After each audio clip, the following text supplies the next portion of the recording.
এতিয়া আপুনি বেংকলৈ নোযোৱাকৈ নিজৰ ঘৰতে বহি নিজৰ বেংক একাউণ্টৰ ইকেৱাইচি কৰি ল'বলৈ পাৰিব।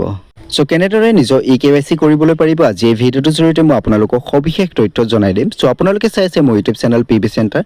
মই ভাস্কৰে আপোনালোকক পুনৰবাৰ স্বাগতম জনাইছোঁ মোৰ ইউটিউব চেনেল পিবি চেণ্টাৰলৈ।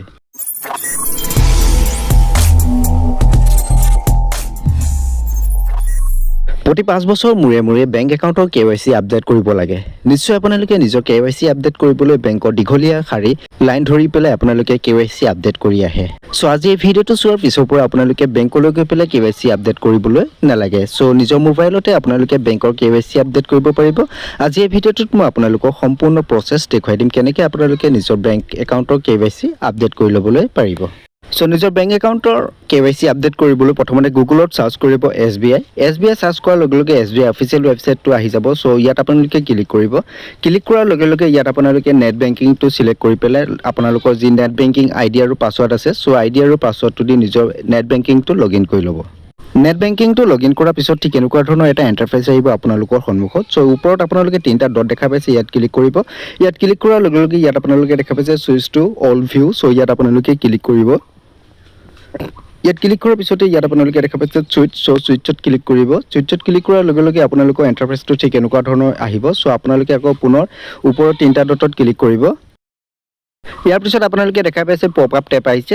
প্ৰথম যিটো অপশ্যন দেখা পাইছে মাই একাউণ্ট এণ্ড প্ৰফাইল। ইয়াত ক্লিক কৰিব। ইয়াত ক্লিক কৰাৰ লগে লগে একে তললৈ মন কৰিব, মই ইয়াত হাইলাইট কৰি দিছোঁ ইকেৱাইচি বুলি দেখা পাইছে। ইকেৱাইচি ইয়াত আপোনালোকে ক্লিক কৰিব।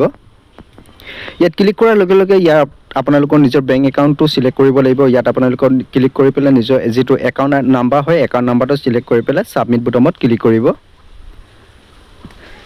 ইয়াৰ পিছত কণ্টিনিউ অপশ্যন আহিছে। কণ্টিনিউ অপশ্যনত ক্লিক কৰিব। কণ্টিনিউ অপশ্যনত ক্লিক কৰাৰ পিছত আপোনালোকৰ সন্মুখত ঠিক এনেকুৱা ধৰণৰ এটা ইণ্টাৰফেচ আহিব। ইয়াত আপোনালোকৰ ডিটেইলছসমূহ শ্ব' কৰিছে। মই চিকিউৰিটি ৰিজনৰ বাবে ডিটেইলছসমূহ হাইড কৰি ৰাখিছোঁ। ইয়াৰ পিছত আপোনালোকে দেখা পাইছে অকুপেশ্যন টাইপ। অকুপেশ্যনটো আপোনালোকে চিলেক্ট কৰিব আপোনালোকৰ যিটো অকুপেশ্যন হয়। ইয়াৰ পিছত আপোনালোকে দেখা পাইছে এনুৱেল ইনকাম। এনুৱেল ইনকাম আপোনালোকৰ যিমান হয় সেইটো আপোনালোকে ইয়াত টাইপ কৰি দিব। ইয়াৰ পিছত ৰিলিজনটো দেখা পাইছে। এনেদৰে আপোনালোকে যিকেইটা টেপ দেখা পাইছে টেপকেইটা চিলেক্ট কৰি আপোনালোকে ডিটেইলছসমূহ ফিল কৰি ল'ব। ইয়াৰ পিছত দেখা পাইছে কেটাগৰী অপশ্যন। কেটাগৰী অপশ্যনত ক্লিক কৰিব। কেটাগৰী অপশ্যনত আপোনালোকৰ যিটো কেটাগৰী হয় সেই কেটাগৰীটো চিলেক্ট কৰি পেলাই আপোনালোকে তলত দেখা পাইছে এড্ৰেছ বা বেংক ৰেকৰ্ড। এইখিনি চেম থাকিব। ইয়াত টিক মাৰ্ক দি পেলাই আপোনালোকে প্ৰচিডত ক্লিক কৰিব। ইয়াৰ পিছত আপোনালোকৰ সন্মুখত আকৌ পপ আপ মেছেজ এটা আহিব। ইয়াত আপোনালোকে প্ৰচিড অপশ্যন দেখা পাইছে। প্ৰচিডত ক্লিক কৰিব। প্ৰচিডত ক্লিক কৰাৰ লগে লগে আপোনালোকৰ সন্মুখত ঠিক এনেকুৱা ধৰণৰ এটা ইণ্টাৰফেচ আহিব। এই ডিটেইলছখিনি আপোনালোকে যদি বিচাৰে পঢ়ি ল'ব পাৰে। পঢ়ি লোৱাৰ পিছত তলত দেখা পাব এটা বক্স এগ্ৰিড দেখা পাইছে টাৰ্মছ এণ্ড কণ্ডিশ্যন। ইয়াত আপোনালোকে চেক কৰিব। চেক কৰাৰ পিছত তলত দেখা পাব ছাবমিট বুটাম। ছাবমিট বুটামত ক্লিক কৰি দিয়াৰ লগে লগে আপোনালোকৰ যি ইকেৱাইচি হয় ইকেৱাইচিটো কমপ্লিট হৈ যাব। ইয়াত আপোনালোকৰ আধাৰ নাম্বাৰটো এণ্টাৰ কৰিব দিছে। আপোনালোকৰ যি আধাৰ নাম্বাৰ হয় 12 ডিজিট। সেই আধাৰ নাম্বাৰটো ইয়াত আপোনালোকে টাইপ কৰি পেলাই তলত প্ৰচিড বুটামত ক্লিক কৰিব। ইয়াৰ পিছত আপোনালোকৰ ৰেজিষ্টাৰ্ড মোবাইলত এটা OTP আহিব আৰু সেই OTPটো ইয়াত আপোনালোকে ছাবমিট কৰিব। ছাবমিট কৰাৰ পিছতে আপোনালোকৰ সন্মুখত নতুনকৈ আকৌ এটা ইণ্টাৰফেচ আহিব ঠিক এনেকুৱা ধৰণৰ। ইয়াত আপোনালোকৰ যি পিন কোড আছে ষ্টেট ডিষ্ট্ৰিক্ট ডিটেইলছসমূহ আপোনালোকে চাই ল'ব। ইয়াৰ পিছত আপোনালোকৰ চিটিটো চিলেক্ট কৰি পেলাই আপোনালোকৰ যিটো চিটি হয় চিটিটো আপোনালোকে ইয়াত টাইপ কৰিব।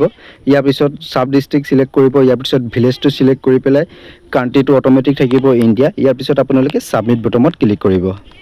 ছাবমিট বুটামত ক্লিক কৰাৰ লগে লগে আপোনালোকৰ ডিটেইলছসমূহ এবাৰ চেক কৰি ল'ব সম্পূৰ্ণ ঠিকে আছেনে নাই। যদি সম্পূৰ্ণ ডিটেইলছসমূহ ঠিকে আছে তেতিয়াহ'লে তলত ছাবমিট বুটামত ক্লিক কৰিব।